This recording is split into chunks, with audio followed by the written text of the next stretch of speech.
রমজান ঈদকে সামনে রেখে বাজার পরিস্থিতি স্থিতিশীল রয়েছে বলে জানিয়েছেন মুক্তিযুদ্ধ বিষয়ক প্রতিমন্ত্রী ইশরাক হোসেন।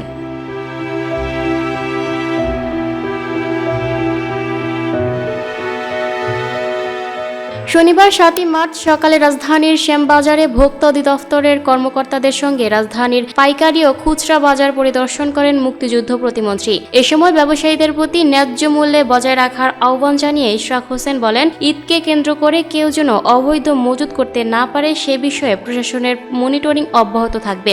এছাড়া গ্যাস সংকট নিরসনে ঈদের আগেই কার্যকর পদক্ষেপ নিতে কার্যক্রম চলমান রয়েছে বলেও জানান তিনি। Lucky Akter, People Voice Television, Dhaka.